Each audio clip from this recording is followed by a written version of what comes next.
Good morning, class 12. Today we will continue the same topic, that is Fayol's principle. Previous lectures में we discussed 10 principles of Fayol, and today I am going to tell you about 11th principle of Fayol, that is equity. As name shows, equity means equality. Equity means kind, fair and just treatment to employees. जितने भी employees काम कर रहे हैं उनके साथ kind, fair और equal treatment होना चाहिए. Employees will put their maximum efforts only when they are treated with kindness and justice.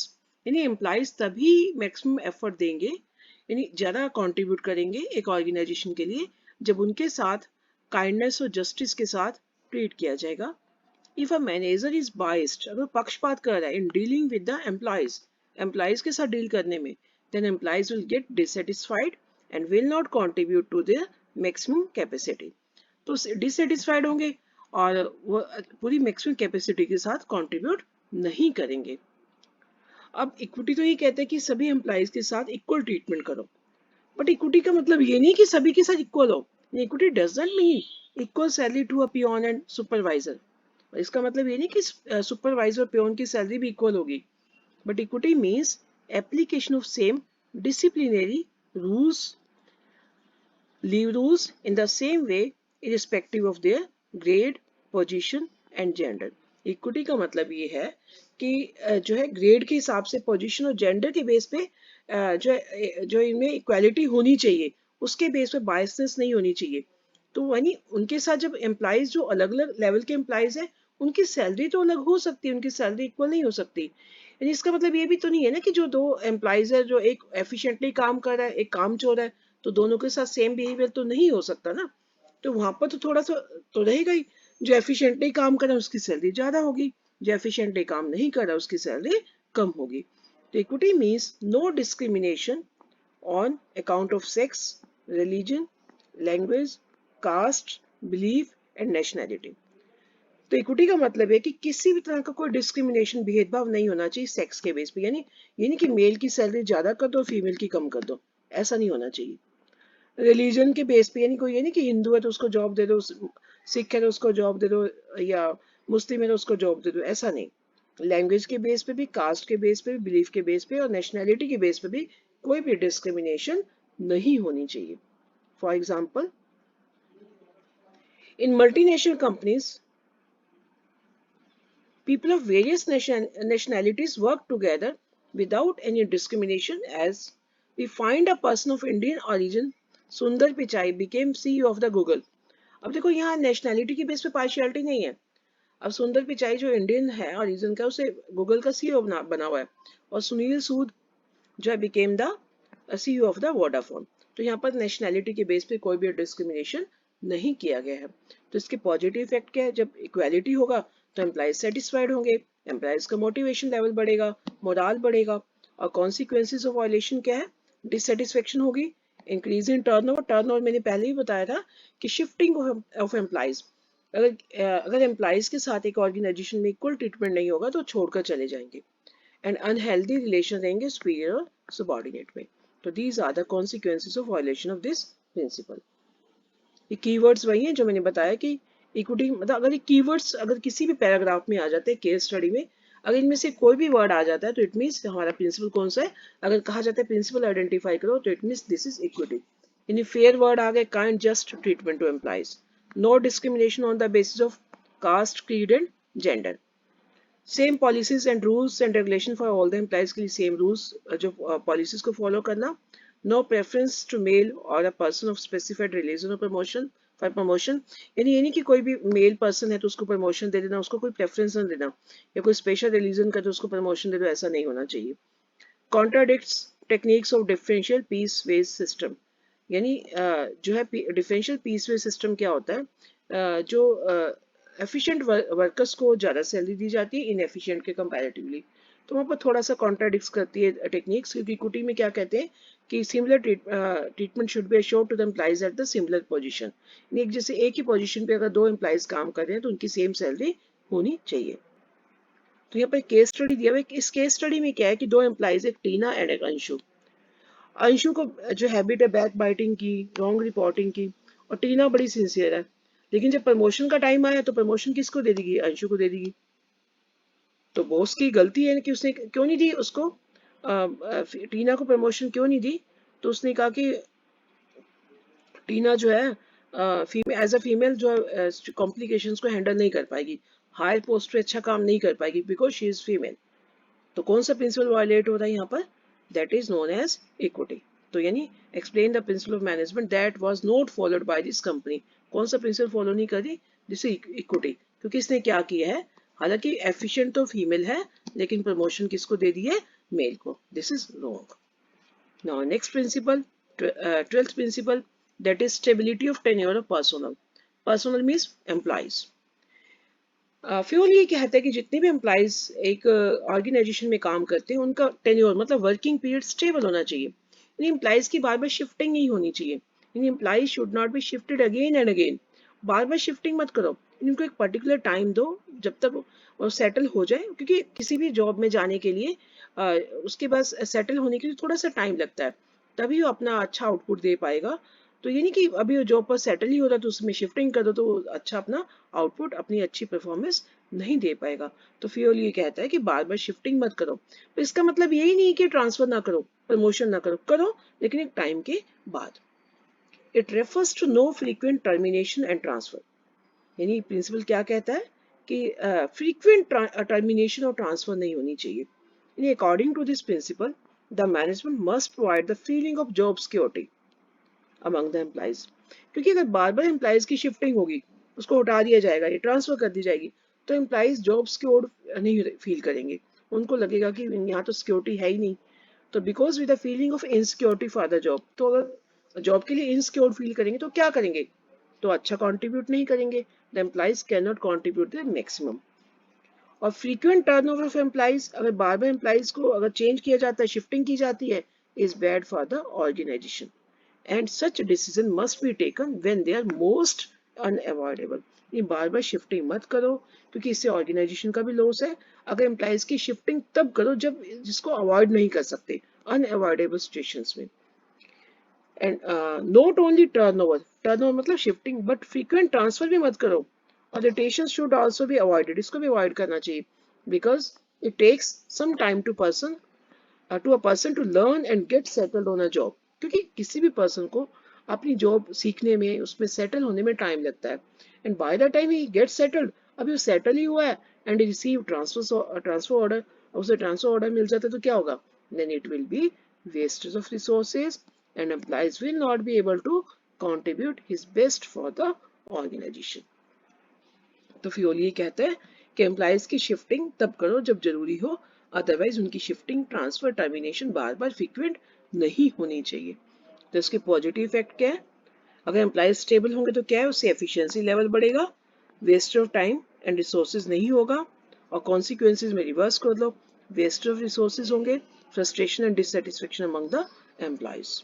अब इसके कीवर्ड्स क्या है? वही सेम, अगर कोई भी केस स्टडी आता है तो कीवर्ड्स उसके लिए चाहिए होता है, no frequent transfer or termination, giving a minimum time to employees to settle down, and providing job security, and violation of this principle increases the turnover of employees. अगर इस प्रिंसिपल को वायलेट किया जाता है तो एम्प्लॉइज की shifting होगी, उसे पता है कि यहाँ सिक्योरिटी तो है नहीं जॉब की, वो काम करते करते दूसरी जॉब की सर्च में लगा रहेगा, तो वहां पर जो अपने आप बेस्ट नहीं दे पाएगा।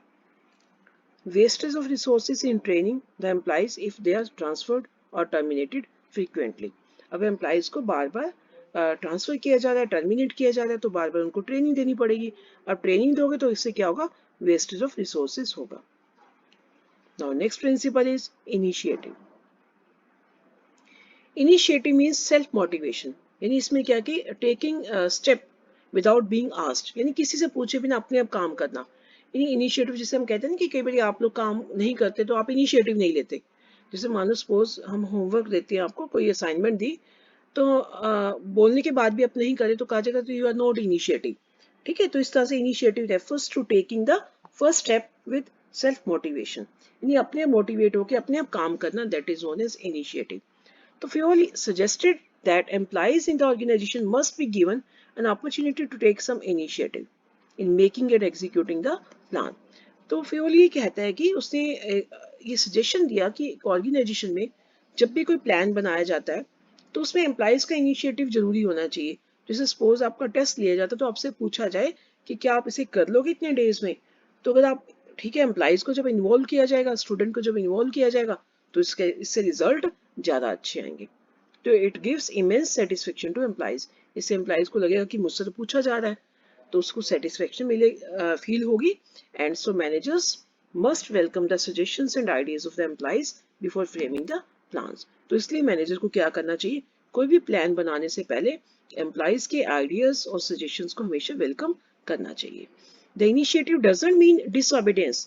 अब इनिशिएटिव का मतलब ये नहीं कि डिसओबीडियंस मतलब जो बॉस ने कहा उसको डिसओबे कर दो। Once decisions are taken by the management, then every employee must follow it, whether it is according to employee suggestions or not. अब एम्प्लॉय से सजेशंस लेने के बाद कोई भी ऑर्डर आया तो उसको फॉलो करना है, ये नहीं कि एम्प्लॉयज की सजेशन के अकॉर्डिंग नहीं है तो उसको डिसओबे करेंगे, ऐसा नहीं होना चाहिए।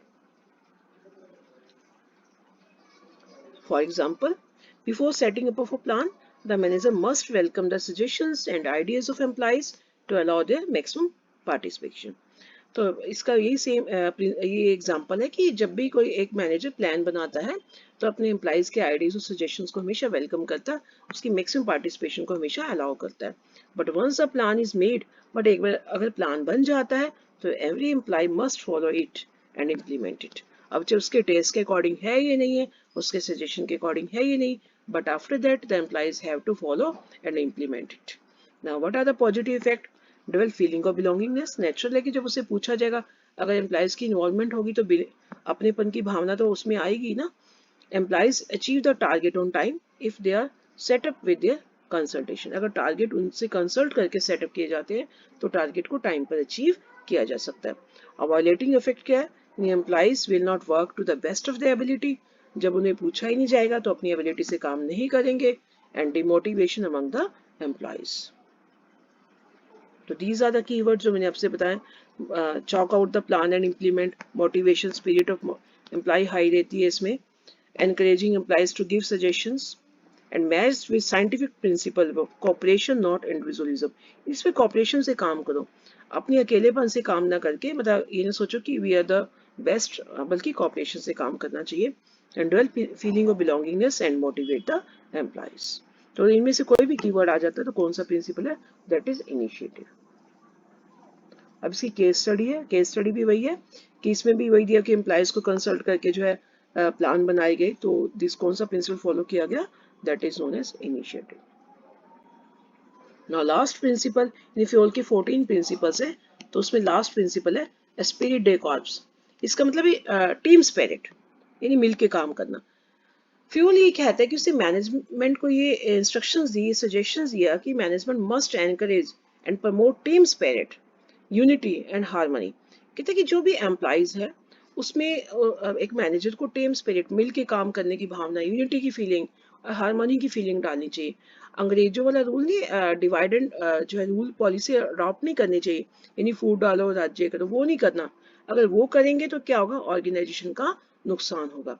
तो अगर जो भी एम्प्लॉयज अगर टीम स्पिरिट से काम करते हैं, यूनिटी से काम करते हैं, तो this will bring coordination and cooperation in organisation. अगर टीम स्पिरिट है, everyone will come forward to help each other, हर कोई एक दूसरे की हेल्प करने के लिए आगे आएगा। जब सब एक दूसरे की हेल्प करेंगे तो क्या होगा?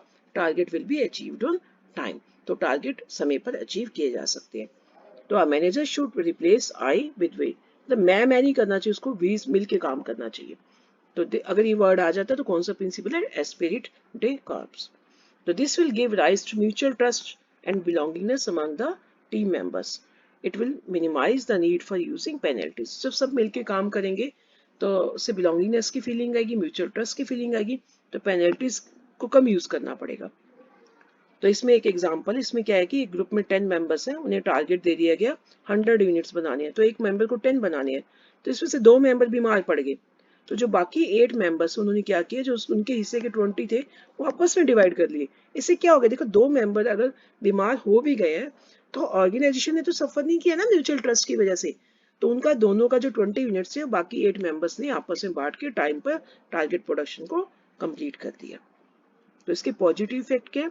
Develop team spirit and achievement of group goals, और कॉन्सिक्वेंसेस क्या, टीम गोल्स नहीं अचीव होंगे और no team spirit, more stress on individualism. अब कीवर्ड्स क्या है इसके भाई, union is strength, team spirit और वी स्टैंड। ठीक है, वी का वर्ड यूज होना चाहिए। And this principle was used in movie Chak De, जैसे चक दे मूवी में नहीं था, उसमें क्या था, जो हॉकी टीम में क्या था, उसमें यही तो कहा था कि मिलके काम करना है। अगर जब उनकी जो उसमें प्लेयर थे उनमें जो फूट थी, तब तक वो मैच हारते गए थे।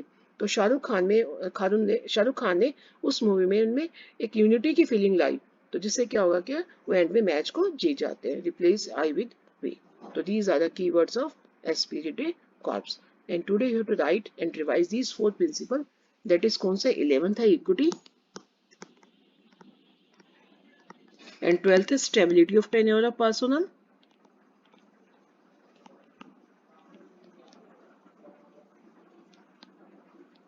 Personnel means employees.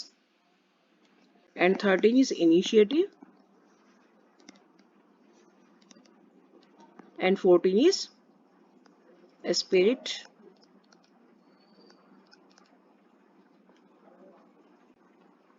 Day corps.